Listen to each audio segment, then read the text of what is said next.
আলাইকুম। আমি কে বলছেন? বলছি, আমার নাম হামিদ তালুকদার। বলুন।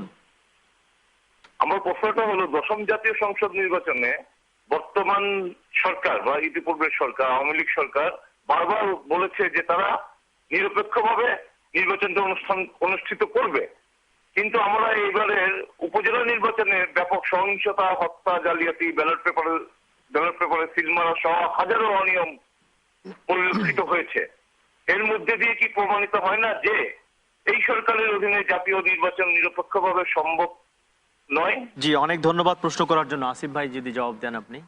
আমি এই জবাবটা আগেই দিয়েছি। আমি কয়েকটা জিনিস বলি। আমরা এখানে যারা আলোচনা করলাম, আমার কাছে মনে হচ্ছে এখানে একটা ট্রেন্ড আছে, এই ট্রেন্ডটা সম্পর্কে বলা দরকার। যেমন কিছু জিনিস আছে কি এটা সত্য না, মিথ্যা না, কিন্তু অর্ধসত্য। অর্ধসত্য ভেতরে অ্যানালাইসিসটা খুব বেশি প্রয়োজন। কেন প্রয়োজন আমি আপনাকে বলি। যেমন আমরা কয়েকজনই বলেছি সব নির্বাচন নিয়েই তো প্রশ্ন হয়েছে, এটা নিয়েও প্রশ্ন আছে। এগুলো হচ্ছে কি এই নির্বাচন যে কত বেশি অগ্রহণযোগ্য, কত বেশি করাপ্ট ইলেকশন, এটাকে আড়াল করার চেষ্টা করা। আড়াল করার চেষ্টা না হলেও এটা যখন সাধারণ শ্রোতা শুনে তখন তার কাছে মনে আছে তাই তো। কিন্তু এখানে ভুল তথ্যটা কোথায়? সব নির্বাচন নিয়ে প্রশ্ন উঠেছে, এখানে ভুল তথ্য আছে দুইটা। একটা হচ্ছে সব নির্বাচন নিয়ে প্রশ্ন তুলেছে রাজনৈতিক দল, যে দল হেরে গেছে। এই নির্বাচন নিয়ে প্রশ্ন তুলেছে হচ্ছে পর্যবেক্ষকরা, এই যে মজুমদার ভাই একটু আগে বললো ইলেকশন ওয়ার্কিং গ্রুপের বিবরণ। এই নির্বাচন নিয়ে প্রশ্ন তুলেছে গণমাধ্যম। এই নির্বাচন নিয়ে প্রশ্ন তুলেছে নাগরিক সমাজ। এটা হচ্ছে পার্থক্য।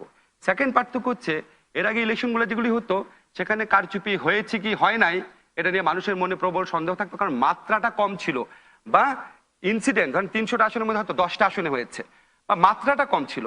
এখানে মাত্রাটা অনেক বেশি। এখন ধরেন বাংলাদেশ লাস্ট খেলা অস্ট্রেলিয়ার সাথে খেলেছে, ওটাও খারাপ খেলেছে। আবার হংকং এর সাথে খেলেছে, ওইটাও খারাপ খেলেছে।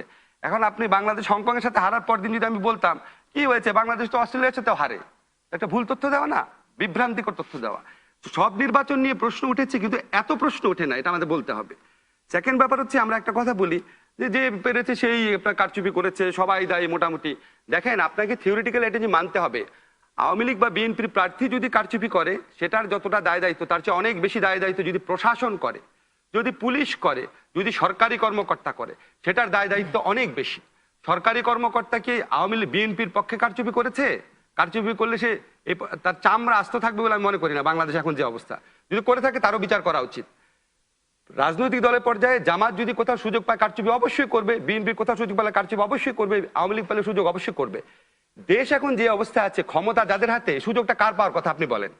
সুযোগটা অধিকাংশ ক্ষেত্রে আওয়ামী লীগের পাওয়ার কথা, বিকজ আওয়ামী লীগের গভর্নমেন্ট। কাজে কারচুপি সবাই যে যেরকম ভাবে পেরেছে এটা সত্যি, কিন্তু তার চেয়ে বড় সত্যি হচ্ছে এই সুযোগটা আওয়ামী লীগ অনেক বেশি পেয়েছে এবং আওয়ামী লীগ অনেক বেশি করেছে। থার্ড যে জিনিসটা বলেছে, যারা আপনার যে জাতীয় নির্বাচনের প্রসঙ্গে একটা কথা বলা হয়। আচ্ছা, আরেকটা আমরা বলি যে যারা জিতবে তারা বলবে যে সব জায়গায় না ঠিক মতো হয়েছে টয়েছে ইত্যাদি, যারা হারবে তারা বলবে।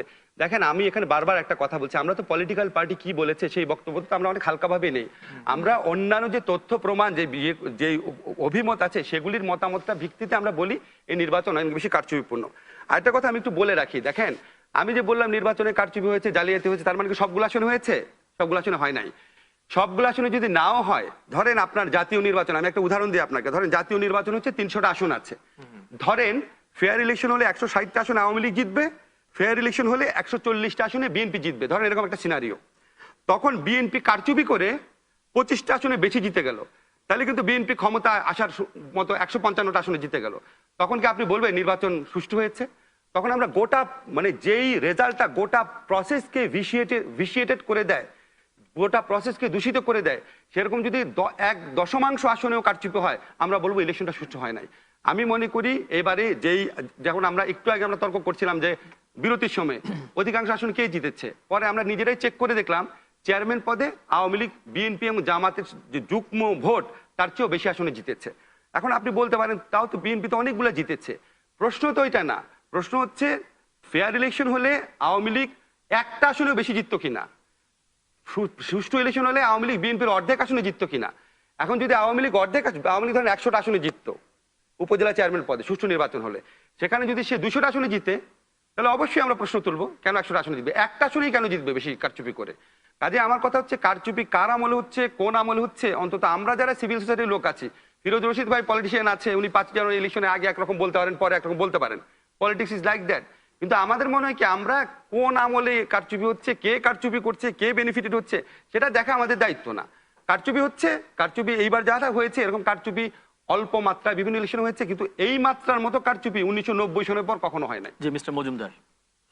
জি, আমি যে